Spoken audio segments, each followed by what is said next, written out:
Hey everybody, this is John O'Hardy, your local Coldwell Banker Realtor and your advisor for all things residential. Today I have an exciting interview with Matthew Knowlton. He is a renovation manager with ASP Pools, and we are going to be going through a few questions for home buyers or homeowners that currently own pools. So you ready for this, Matthew? Yes, sir. Thank you for having me. All right, great. You're welcome. I'm glad to have you on. You too. So first thing, what would you suggest a home buyer consider and do when thinking about buying a home with a pool? Sure. So I would suggest that anybody who's thinking about buying a pool or anybody who has one in the first place is to have your pool inspected for a leak. So leak detections will often not only tell you, if the pool has a leak, obvious, but as well as that, it'll also, tell you a few other things that are going on with the pool. So for example, if you do a leak detection, it is really a full inspection. So you'll be able to say, hey, a few valves are bad. There's some tiles missing. There's some areas where water is able to get in and that kind of thing. Sure. So yeah, I always suggest, home buyers during their option period that they go and do a pool inspection, not by the home inspector, but by an actual pool company that really knows the product. So on to the topic of actual home ownership with a pool. What are two maintenance tips that you would like everybody to know? Yeah, so a couple of tips, and I think these are kind of two really good ones that are just kind of basic 101 for owning a pool. So the first one is testing your chemicals, and a lot of homeowners will just test things like chlorine and acid, muriatic acid, and a lot of the time that's not adequate. Sometimes with a very simple pool, there's not a lot of tree coverage, not a lot of issues with it in the first place that can slide by. But when people don't test chlorine, when people do test chlorine and that's all they test, often other issues can come up, such as black algae. One thing that a lot of people are concerned with is the financial aspect of, needing to test and add and all these chemicals and have a full service company. But a lot of companies actually have just chemical maintenance plans.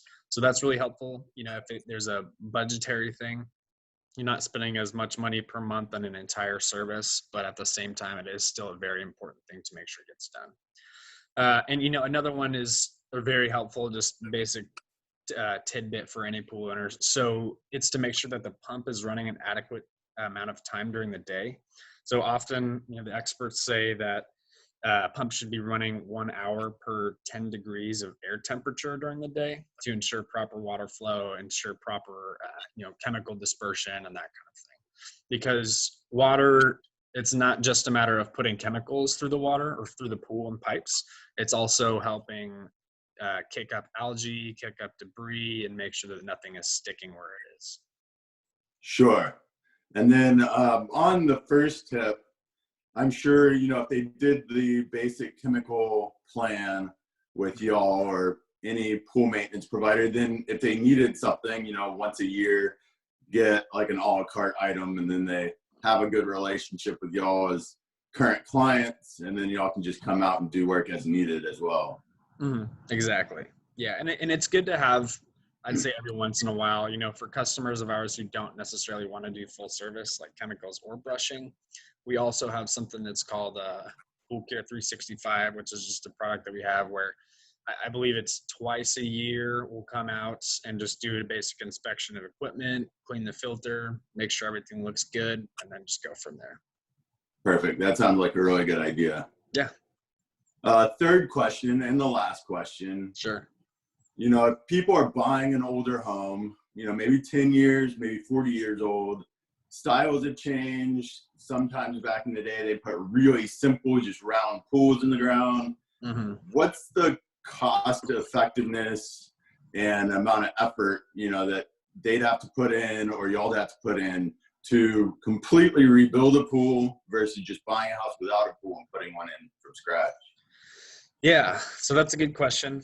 I would say it's kind of, to use an analogy, it's kind of similar to buying a used car versus a new car. So when you buy a new car, yes, there could be problems down the road in the near future. Hopefully not. But when you buy a used car, you know that there definitely will be problems. So with the used pool versus a new pool, I would look at the age of it first. So, in some historic neighborhoods, there are 50, 60, 70-year-old pools where you could generally expect to have a regular amount of, not large, but, small to medium repairs on a regular basis. Um, in comparing that to a brand new pool, you're probably not going to have to do a lot other than chemicals and basic equipment repairs here and there for the first 5, 10, 15 years even, if it's built well in the first place.